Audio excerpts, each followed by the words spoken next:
गरीब की बारिश। शहर की कच्ची बस्ती में एक गरीब मजदूर कालू रहा करता था। कालू के घर में उसकी पत्नी जानकी थी।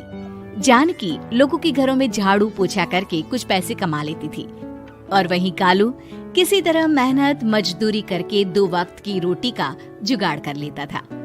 कुछ दिनों से हो रही बारिश के कारण कालू की मजदूरी बंद हो गई थी। अरे जानकी, इस बार तो बरसात ने हद ही कर दी, रुकने का नाम ही नहीं ले रही।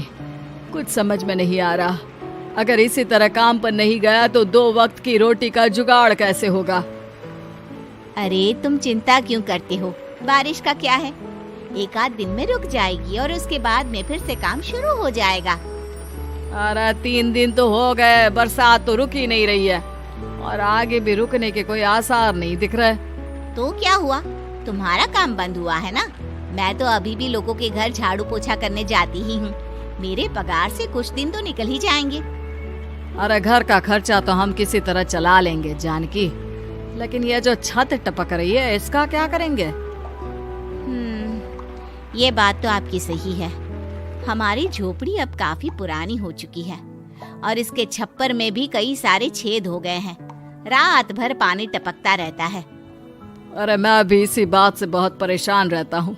कहीं किसी दिन ज्यादा बारिश आ गई तो हमारी झोपड़ी टूटकर बिखर ना जाए। राम राम राम, ऐसी अशुभ बातें क्यों करते हो? अरे ऐसा कुछ नहीं होने वाला। ये झोपड़ी ही तो हमारा सब कुछ है। अगर यही नहीं रही तो हम जाएंगे कहाँ?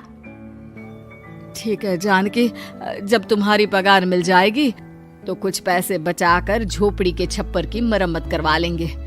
शायद हमारी परेशानी कुछ कम हो जाए। ठीक है जी, अब ना ज्यादा परेशान मत हो। ये लो खाना खा लो और सो जाओ, सुबह मुझे भी जल्दी काम पर जाना है। जानकी और कालू अपनी झोपड़ी में सो गए। रात को अचानक से बहुत तेज बारिश शुरू हो गई। धीरे धीरे बारिश का पानी कालू की बस्ती में भरने लगा। पानी भरते भरते झोपड़ी के बाहर तक पहुंच गया था। सुबह के वक्त जब कालू और जानकी सोकर उठे, हे भगवान, ये क्या हो गया? बारिश का पानी तो हमारे घरों तक पहुंच चुका है। अब मैं काम पर कैसे जाऊंगी? रहने दो जानकी, तुम आज काम पर मत जाओ। ऐसे पानी से निकल कर जाओगी और बीमार पड़ गई तो लेने के देने पड़ जाएंगे। लेकिन अगर नहीं गई तो मालकिन लोग नाराज हो जाएंगे। आप जानते हैं ना, बड़ी मुश्किल से 1 दिन की छुट्टी भी नहीं देती है। अरे लेकिन जानकी, झोपड़ी के बाहर तो पूरी बस्ती में पानी भरा है, तुम जाओगी कैसे?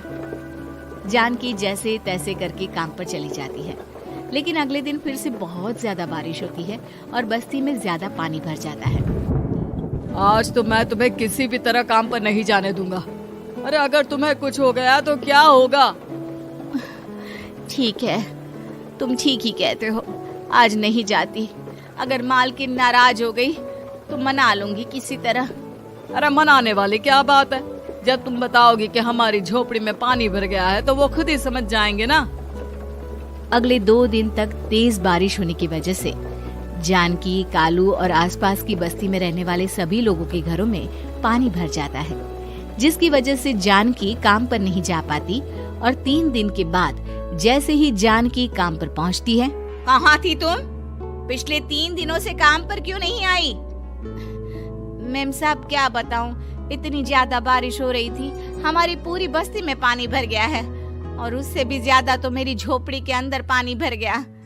आप ही बताइए कैसे आती मैं? इसका मतलब ये हुआ कि बारिश होगी तो तुम काम पर नहीं आओगी? ना ना, मेरे कहने का ये मतलब नहीं था मेम साहब। तुम जानती भी हो 3 दिन से कितनी परेशानी हो रही है मुझे। सारा काम मुझे खुद करना पड़ा।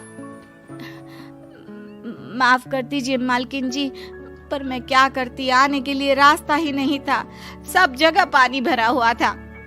बहाने तो तुझे बहुत बनाने आते हैं। जानकी देख, अगर अगली बार ऐसा किया ना तो फिर काम से हमेशा के लिए छुट्टी।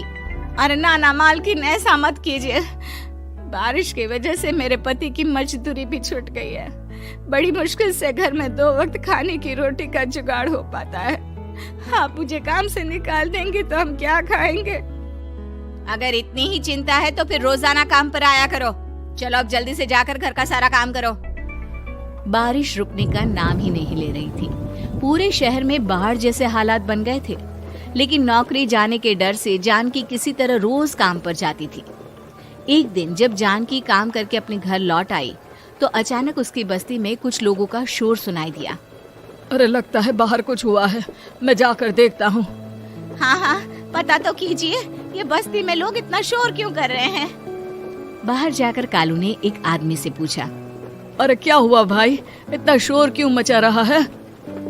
अरे क्या बताए भैया, अपने बस्ती के बाहर एक पुल टूट गया है और वहाँ पर एक कार फंसी है। थोड़ी देर में अगर किसी ने नहीं बचाया ना तो वो कार पानी में बह जाएगी। ये क्या कह रहे हो भैया, कार के अंदर कोई है क्या?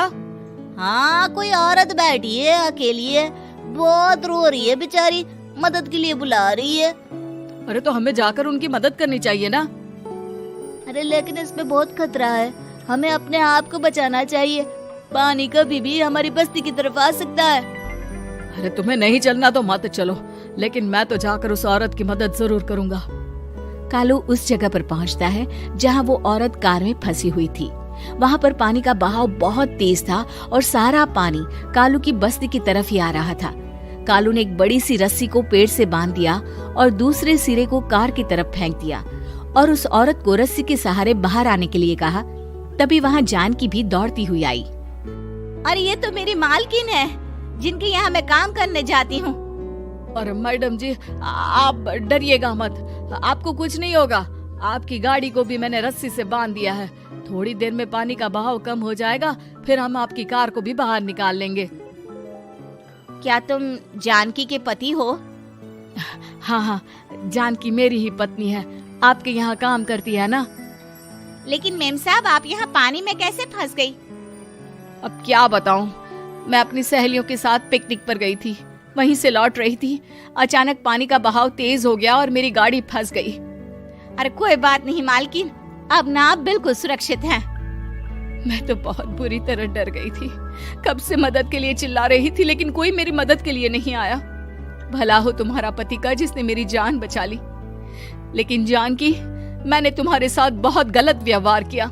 इतने खराब मौसम और बाढ़ में भी तुम्हें काम पर आने के लिए कहा, नौकरी से निकालने की धमकी भी दी, और तुमने मेरी जान बचाई। मुझे माफ कर दो। अरे कोई बात नहीं मालकिन, आपकी जान बचाना तो हमारा धर्म था। देखो जानकी, तुम्हारी झोपड़ी में जो भी नुकसान हुआ है उसके लिए मैं तुम्हें पैसे दूंगी। आज तुम्हारे पति ने मेरी जान बचाई है और आज के बाद मैं तुम्हें कभी भी नौकरी से निकालने की धमकी नहीं दूंगी। आज मैं तुम्हारी परेशानी को अच्छी तरह समझ चुकी हूँ। हम जैसे पैसे वाले लोगों के लिए अपने घर में बैठकर बारिश का मजा लेना बहुत आसान है, लेकिन तुम गरीब लोगों के लिए बाढ़ और बारिश काफी परेशानी खड़ी कर देते हैं। ये बात मुझे आज अच्छी तरह समझ आ गई है। आपका बहुत बहुत धन्यवाद मालकिन।